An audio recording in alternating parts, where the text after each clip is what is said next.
single person in the world, except that he has worries, he has anxieties, he has trials that he's going through, calamities that he's facing. There's no exceptions. And do you know why there's no exception? Because this is dunya. Allah created dunya as a test and a trial, and He didn't create dunya to be a place of luxury, rest and relaxation. So when a person is feeling the burden of the calamities and trials that he's going through, man, woman, child, whoever it is, a child may be bullied at school, maybe someone that is ridiculed in school. A child could be feeling the peer pressure to push him down the wrong line. And it's so intense now. It's different than it used to be. A child could be facing bullying from the authority in the school, the teacher, or the teachers, or even feel that he's being treated in such a horrid way by the system itself. That's a child. Can you imagine? That's the world of the child. And he's going through all of that. The adult, whether man or woman, they could be feeling the stress of finances, not having enough, and therefore poverty. They could be going through that. They could be going through living with a spouse who is making their life hell. May Allah protect us. They could be going through a situation where they have good intention and they want the best for their children, but their children are pulling completely the opposite, different way. And it's such a struggle just to get the basics done in life. Not to mention the rat race that we all live in and the pressures that brings upon every single one of us. In a society that pulls us and drags us away from Allah, away from the peace and the blessings that come with focusing on the akhirah. So every single person has these things. But then there are people who are going through tragedies that we can't even imagine. Just imagine all of those Muslims under persecution, torture, in all of the different Muslim lands that were occupied and are occupied. Just imagine what they're going through. To the point that the thought comes to them, I wish I was dead. To that level? Yes, to that level. Then you open the Qur'an. And when you open the Qur'an, suddenly Allah takes you to a verse where you read, وَاصْبِرْ كَمَا صَبَرَ أُولِي الْعَزْمِ مِنَ الرُّسُلِ. Allah says, be patient, just like the greatest prophets were patient. You read this verse and you think, what was the life of the prophets? That's what Allah wants you to think. And what did they endure? How did they live? How did they manage? How did they cope? What got them through day-to-day life? Because they were human beings. They felt the heat, they felt the cold, they felt the burden of finances, they felt the burden of being dishonored, ridiculed, mocked more than any single one of us. And why? Because they were more honorable and noble than every single one of us. And when you're noble and you're honorable, mocking and ridicule and being belittled hurts more than anything else. How did they cope? What gave them that strength? You think about Nuh alayhi salam. From the 5 greatest prophets, Nuh alayhi salam, the first one in the order. You think about his life. You know, he's calling people to that which benefits them, not for himself. He's not asking for money. He's not asking for even help from them. He's asking them, and what do? They cuss him. In simple language, they cuss him. They say, you're mad, you're an idiot, you're stupid. Yeah, the equivalent of these terms. They say, what? What are you playing at? In fact, when he starts to speak, they take their clothes and chuck them over their heads so they can't hear him. They put their hands in their ears. To that level? Yeah, but it doesn't stop there. If it was just the outside world, it's different. But just imagine, some of his family are not Muslim. They don't want to accept his message. Ridiculed. And then the rest of them say, you know what? They use that against him. If it was a true message, his own family would believe, all of them. But they don't. So he must be wrong. Mocking him. Then in the middle of the desert, he's building a boat. Looks strange, doesn't it? They're saying it looks ridiculous. And he has to go through all of that. Does he get to rest? No. No rest. The mocking never stops. The ridicule never stops. He still carries on. If that wasn't enough, you think about a life like that and a long life. How long did he live? 950 years he was calling to Allah, let alone how long he lived. But then, to top it all off, when everything's clear, the flood has come, the reality has hit, people are dying, he wants to save his own flesh and blood, his son, as in Surah Hud. He calls his son, come, be saved. And his son rejects. To watch your own son disobey you, knowing that that's certain death. There's nothing worse for a parent. Nothing. And that's what he sees in front of his eyes. Nuh alayhi salam. Did he give up? Did he recant? Did he water down the truth? Did he change it? Did he bend? No, he didn't. He maintained the message of Allah no matter what. No matter who came pulling him the other way, he didn't care. He didn't bend. He didn't change. He did what Allah wanted. Then you go down the line, Ibrahim alayhi salam. And you think about the incidents in his life. Was there any rest? You don't find any rest. In his childhood as a teenager, because he spoke out and challenged the whole of society for Allah, the whole of society gathered to kill him in a horrid way, stripping him naked in front of the people, humiliation, flinging him into a fire. Death. Then he goes from one land to the next land, challenging kings, rulers, calling people, being rejected.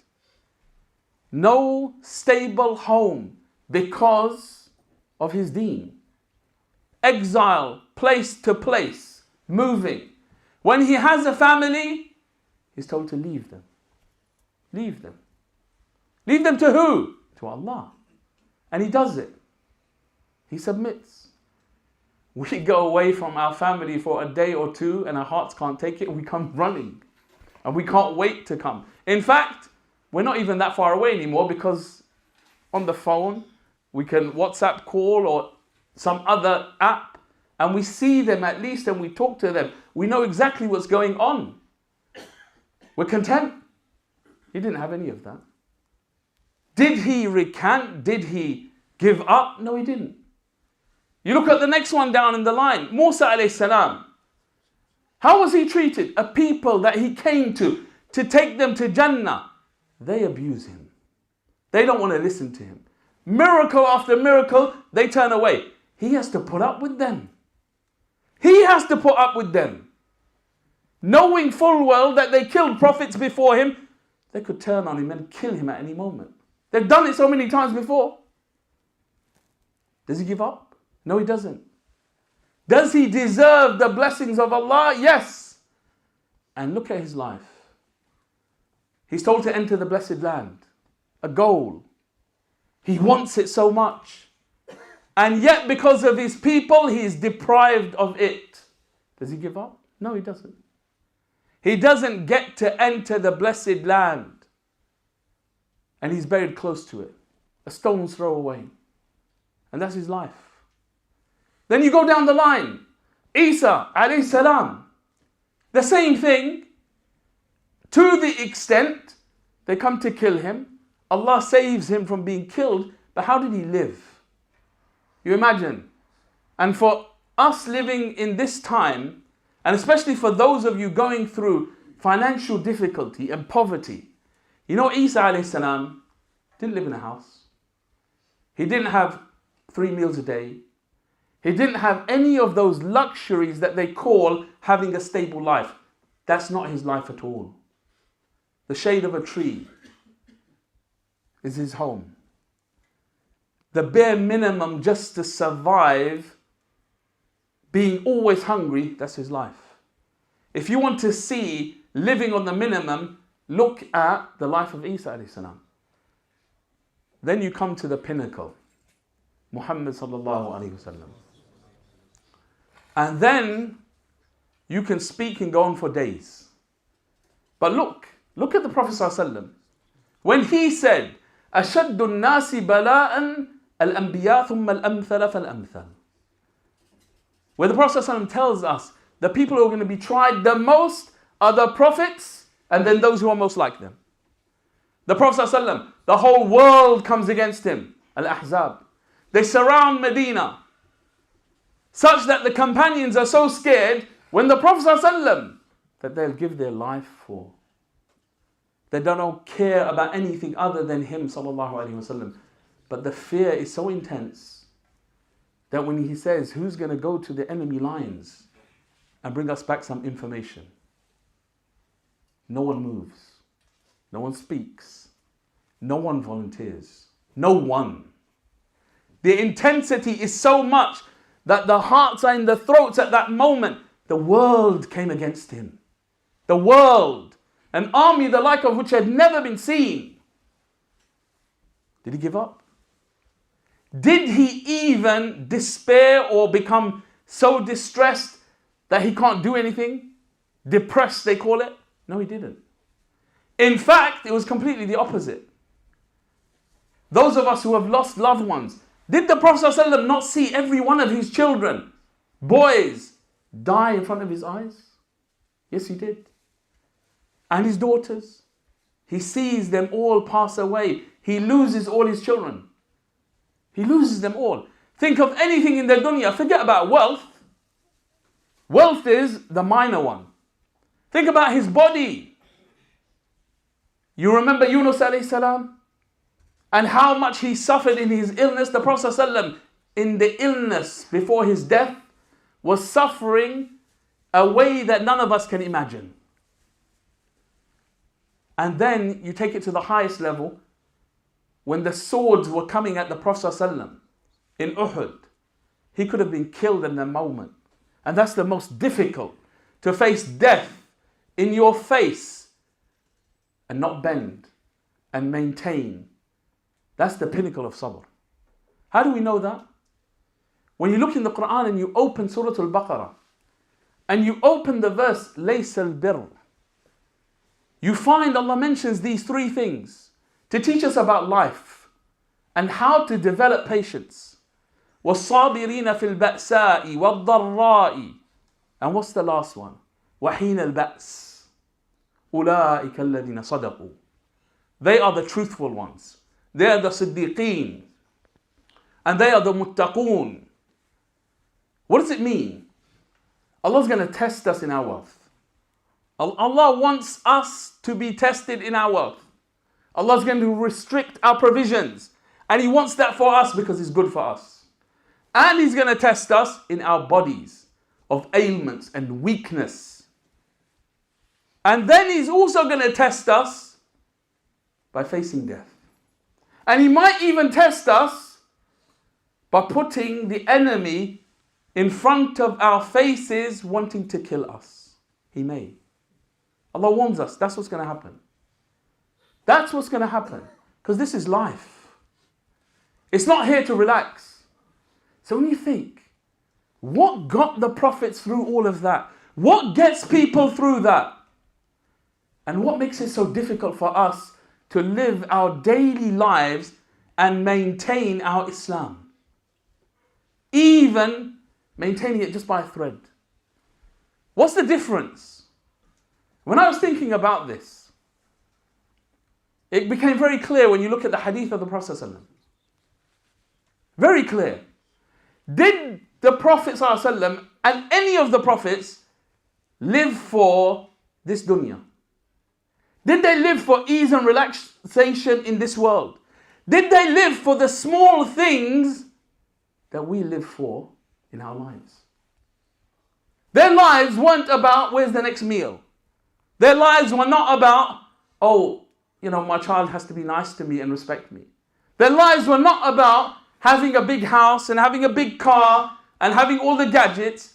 Their lives were not even about, Tom, Dick and Harry needs to respect me and I need to have a status amongst people.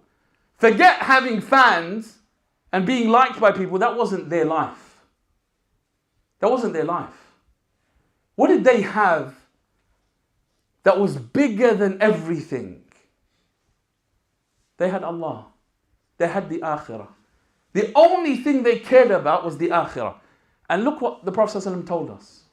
He was telling us about the mentality that the believer needs to have to get through life, to get through anything, to make him a superhuman being, like all of them were.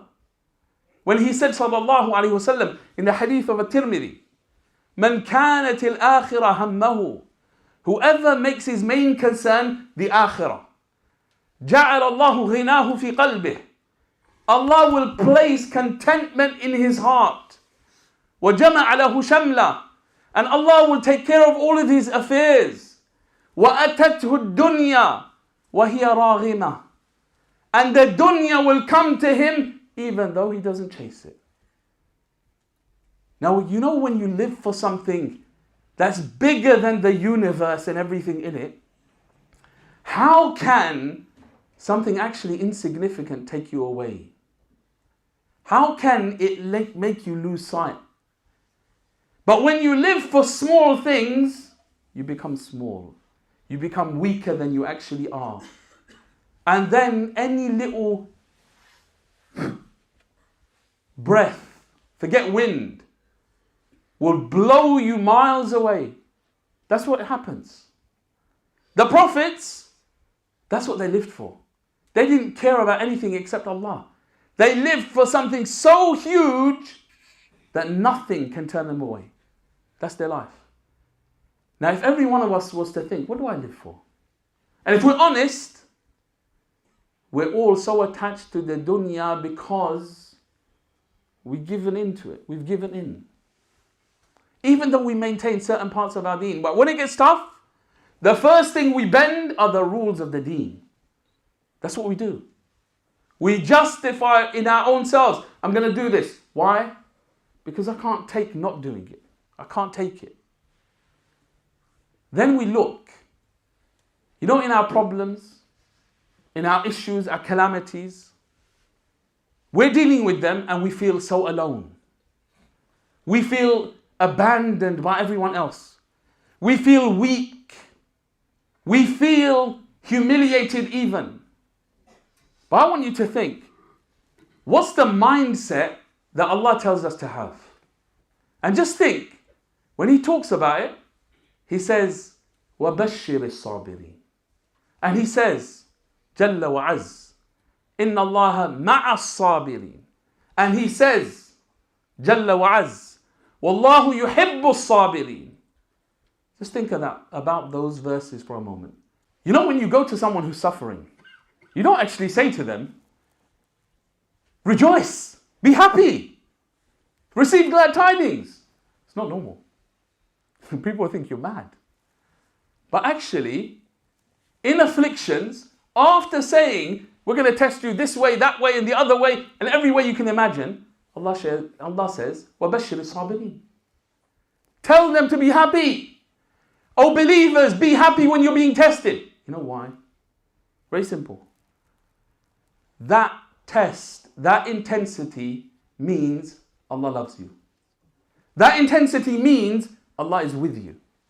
That intensity means not because of your strength you're going to be able to handle it. It means Allah is going to shower you with sabr, so you will be able to handle it. وَاصْبِرْ وَمَا صَبْرُكَ إِلَّا بِاللَّهِ. Your patience is not because of what you have and your strength, no matter how much development you've done. It's because of one thing only. Because you intended patience, Allah is going to shower you with it and make you capable of dealing with all of that. That's how it works. And that was to the Prophet ﷺ before anyone else. And then the rest of us. That's how it works. The Prophet ﷺ made it so easy for us. He said, وَمَنْ يَتَصَبَّرْ يُصَبِّرُهُ اللَّهُ. All you have to do to be patient is to intend and try. That's it. The rest, Allah is going to handle. He promised you. But the problem with us, what do? And this is the obstacle. And this is how we fail and why we fail. We live for small things. We don't live for the greatest thing, something big in our lives, to see the will of Allah established on the earth. If you lived for that, you live like the prophets. You'll have the patience of the prophets or something close. And the other problem with us, what do? We don't even intend to be patient. So we fail. So the solution, the summary of it all, if you want to develop patience, number one, live for something big. Even the kuffar, when they live for something big, they're very patient. Even if they're criminals, they'll go through hell to achieve that big thing they want to achieve. Number two, intend to be patient and remember that patience will descend upon you and your heart from Allah. And the last thing, choose to put yourself through difficulty when you don't have to teach your nafs patience. That's the secret behind why the Prophet ﷺ called Ramadan half of patience. You choose to fast. You choose not to eat and drink and enjoy the other pleasures of marital life. You choose. And because of that, you gain half of patience. So that's the secret. 3 simple things. Live for something big. Number 2, intend patience. And number 3, choose to deprive yourself to teach yourself patience. May Allah accept from all of us. May Allah ease our affairs. May Allah relieve all of the Muslimin who are suffering from all of their sufferings.